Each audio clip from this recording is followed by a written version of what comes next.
What's up, folks? Welcome back to the channel. We've got a little bit more information about the car.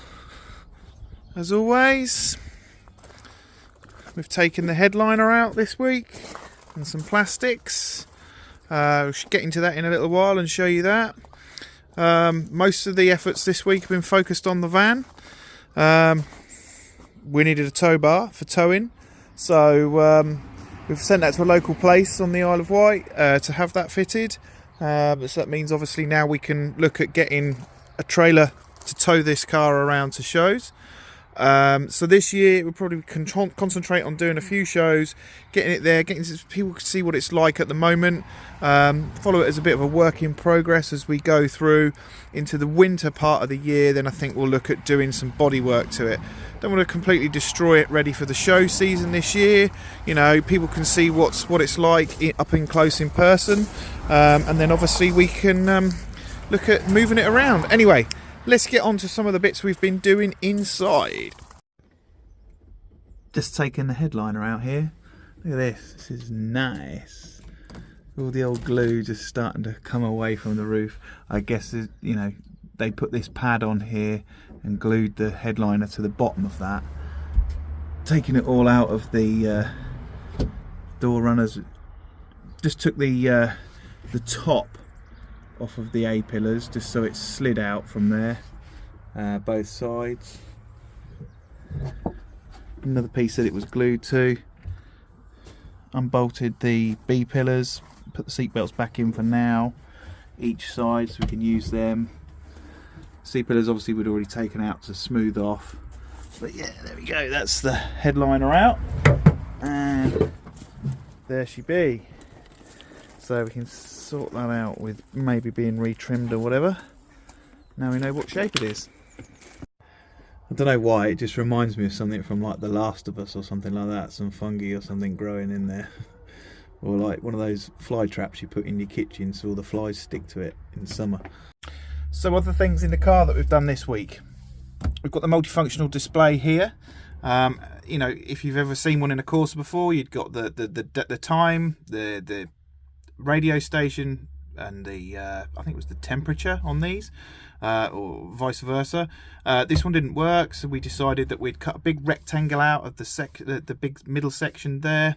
We sent all this multifunctional display off to Daz from Lasercraft, you know, who's done a massively fantastic job. We've obviously got now the Max Power logo in there. When we turn the engine on, it lights up nicely, as does the stereo. We decided to keep the snooper on the top here. We'd obviously got a hole in the dashboard. I don't really want to be trying to fill that and messing up the dashboard at the moment. So we've kept the snooper there. It does work. Well, wouldn't like to test it against speed cameras, but of course, yeah, it does function. You know, still haven't ordered anything up for this yet. I'm finding it quite difficult to find anything for that. So I haven't obviously done anything more with this at present. Waiting on the solenoid to come back for this, well, not the solenoid, the actual relay, should I say, for the solenoid. This is the melted one, so waiting for the new one to come for that. Got a nice new switch for the mirror, slightly larger than the last one, so I shall make sure that I carefully measure the hole and measure it to the right size this time, so we don't have a repeat of what happened last time. Yeah, we've already explained about what's going on with the headlining, so that's all out for now until we do any more with that. Have found a little bit of an issue. The fuel gauge has never worked in this car, and underneath here is where the fuel gauge sits. I had a look at the wiring.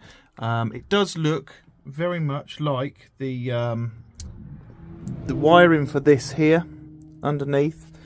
It looks like a wire had been cut, but a friend of mine has sent me some pictures of his wiring, and it looks to be okay. So it could be the actual unit sat inside the tank that's being, you know, not reading correctly, but it also could be down to these clocks, because the speedo doesn't work. That reads half a tank constantly, so it could be that something's not connected properly behind there. Again, it could just be the actual device inside the petrol tank that's reading incorrectly. So yeah, that's about all we've got going on in here at present, but obviously we'll keep you up to date with that. So I know somebody's bound to ask about the tow bar. Yeah, it's a quick release one. So we basically just twist it round, off she comes. So yeah, can put that inside the van so it doesn't sit on there all the time and look absolutely terrible. Underneath we've also got 13-pin electrics, so fantastic, and that means we can get it to shows, as we said, so it'd be fantastic for towing. Okay guys, sorry if there's any wind noise or road noise. I can't help it today. It's extremely windy and it's probably that time of night everybody's going home from work. Right, so trying to get this button back together for the solenoid, so I'm just spin the camera around. Okay, so we've got the button back in there. It's nice and tight this time, all screwed up inside in the hole, so that's not going to go anywhere. So I'm going to put the wing mirror back on now, and then I can get inside and finish the wiring and make sure that that's all sound. Right then folks, back inside the car, wiring's all done. As you can see, mirror's back in, buttons underneath there. We know it's now nice and tight in the hole, no one's going to muck it up and I'm going to try and stick it back in with resin or anything like that. It's all in there solid. All the wires are done back inside the mirror. So yeah, I'll show you some of my wiring, which I don't normally like doing because there's always someone that's got something bad to say about somebody's wiring or someone's work on a car. But here goes. Right, so what I use, or what I have been using, as we've spoken about before, are Wago connectors. Absolutely fantastic bits of kit. You know, you open them up, you push the wire in, you lock it, great. 2 wires connected together. Obviously these are from when I labelled it up to show you what I needed to put where. Fantastic. If an electrician can use them on 240 volts in a house, there's nothing wrong with using that in your car. And if you really want to be doubly sure, just wrap it up with a bit of insulation tape. I find a lot of the time, I've got proper crimp tools and everything. You put them around it, you crimp them together, even if you heat shrink on top of that, I find they just pull apart, you know. And I've spoken to guys that build race cars and they feel exactly the same. You know, they're an absolute pain in the arse. So I've tried to come away from crimping. Those Wago connectors seem to hold everything together, so I'm fantastic. You know, I'm happy with them, that they're fantastic. And that's what I use. So if anyone's got anything bad to say about it, hit me up in the comments and tell me why I can't use them. Because as I say, 240 volts goes through them in a house. So anyway, while I've got the door card off, I don't think I ever pointed out that we have installed some little speakers in there.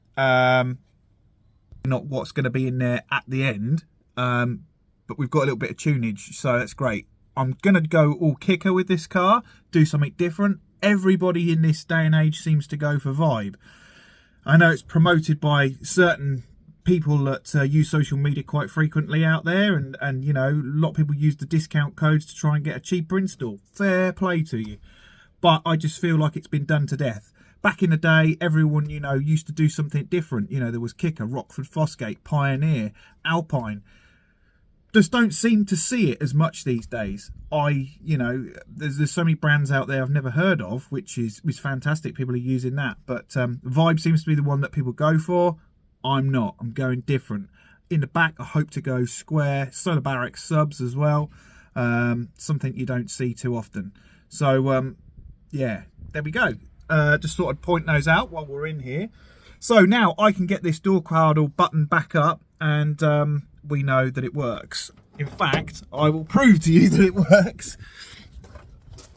If we shut the door up, spin the camera around, hit the button underneath, and boom, door pops open.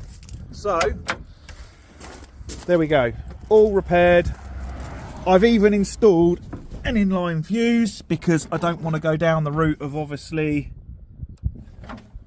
having any future with the same sort of thing happening. As I said, it shouldn't happen again. I've not stuck that button in, it's properly in there, it fits tight in the hole, it's got a nut on the back of it which is done up, so that is not coming out of the mirror. But if there was ever another issue of any kind, at least that fuse is going to burn out first. It's in the door card, I know where it is, I can get it for just pulling the bottom of the door card off, 5-second job, and you know, just change it out. So that's it. Yeah, I don't know what we're going to get going with this next. I need to go and see the upholsterer. I need to show him the headliner. I need to talk to him about the colours that I would like to do it in. Whether it means that I've got to source the colours myself. I've got an idea of what I want to do. But obviously also, yeah, he needs to give me an idea of price.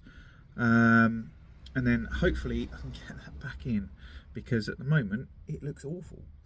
There we go. I think that's it for the video today. There's nothing else I can offer on this one, I don't think.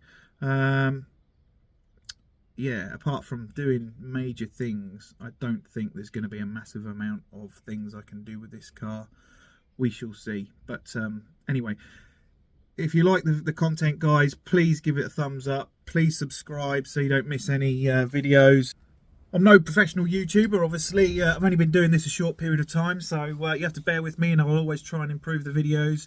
People have got suggestions that they want things to be done. You know, obviously someone said recently, turn the phone round so it's filmed landscape instead of portraits. It looks better on the computer, things like that. So I've tried to improve that for you as much as possible, guys.